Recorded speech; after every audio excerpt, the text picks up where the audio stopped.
People say, if you just want it and you're going after it, it's going to happen. I will tell a very different story. So anybody listening, let me tell you this. The struggle is guaranteed. The success is not. The money may never come.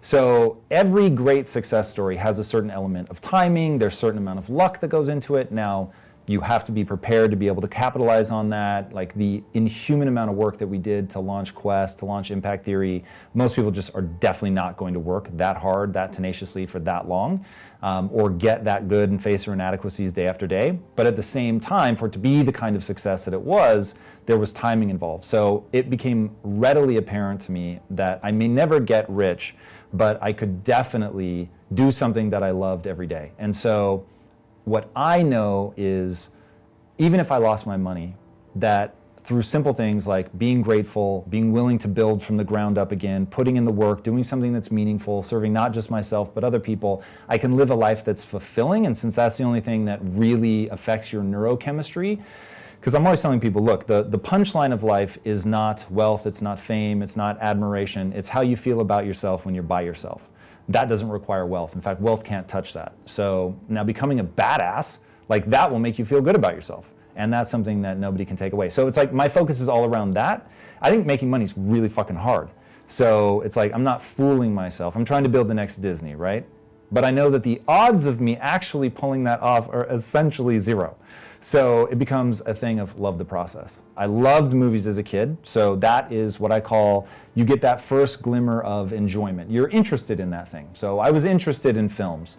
And then it became, my dad brought home a video camera, and that allowed me to engage with it. Now, engaging with the filmmaking process made me realize, well, I'm not interested in this, I'm fascinated by it. And the more I learned about it, the more I wanted to learn.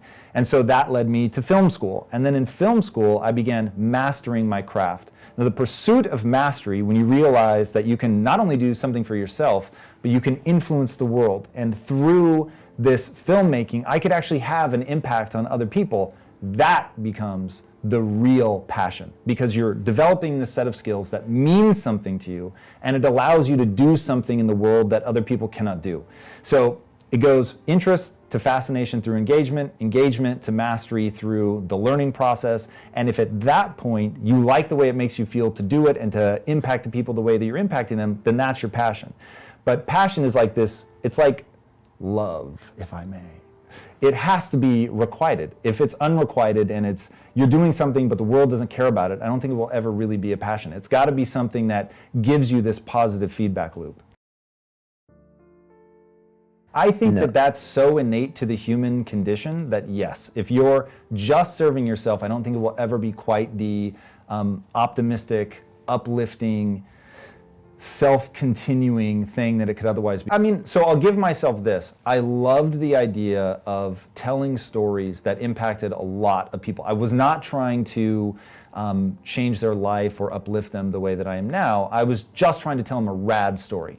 But I remember saying to my fellow students, like, one of the first decisions that we have to make as filmmakers is, are we here to masturbate or are we here to make love? Because there was this whole thing about art films, and I don't give a shit about the audience, I just want to make a film that I love. And I was like, man, movies cost a lot of money. Like, if you really want to make it a business, you've got to think about the audience. You've got to make something that's going to resonate with people.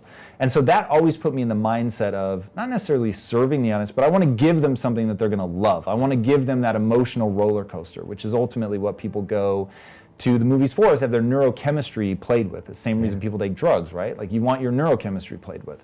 So I was at least aware enough to want that, but it was definitely about, I want to get rich and famous and yeah. So, well, first I'll tell you what my own mother says about me. Okay. So she said, because when I left home, she kicked me out. So I panicked and didn't want to leave for college. None of my friends were leaving the state. I was one of only 2 people in my graduating class to leave the state. And so I was like, Mom, maybe I should just stay and go to the school everyone else is going to. She was like, absolutely not. You're going to go. You're going to chase your dream. And then, I'm not joking, has spent every day since trying to get me to move back home. Of course. So one day after getting successful, I said, this is hilarious. Like, why'd you kick me out? I wouldn't have left if you hadn't kicked me out. And she said, oh, I just always assumed you were going to fail. And I was like, whoa, you were my biggest cheerleader. And she was like, of course, like, I wanted you to win, but you were so lazy. She was like, I just didn't expect you to succeed. And then my best friend growing up recently told me, oh yeah, I just always assumed you were going to marshmallow your way through life. And then when I went to propose, I had to go ask my father-in-law for his blessing first, and he said no. So he was like, how are you going to take care of my daughter? And I said, sir, look, I know what you see is an undereducated kid who's broke. At the time, I didn't even have a job. And you're worried, I get that. But I'm telling you, I'm the most ambitious person you've ever met. And one day I'm going to make your daughter rich. And that's like hanging in the air, right? There's a difference between ambition, which I have always had, and drive, which is actually going to help you make good on your ambition. So most people are what I call an empty dreamer. They have a big dream, they never do anything about it, they're 20 years later and they're talking, they're still going to do it, going to do it, going to do it. When are you going to do it? I'm working on it. They don't ever actually buckle down and hold themselves accountable. So in saying that to my father-in-law and telling my then girlfriend, now wife, that I'm going to make you rich one day, it began to be this like shame on me. And I used to refer to my wife as a witness to my crimes. And suddenly not getting up and not going to work, because I would lay in bed 4 or 5 hours a day. This is my mid-20s. So 4 or 5 hours a day, I'm laying in bed all day, every day, not getting out of bed. Depressed? No, I always say I was sliding towards depression, but okay. I wasn't depressed. I was lazy. Okay. And lazy and fearful that I wasn't good enough. I felt like I was smart enough to understand that other people were smarter and that they would go on to be successful and that I never would. And so between that and being lazy, I was crippled by fear and then didn't want to do anything about it anyway, so I would just lay in bed.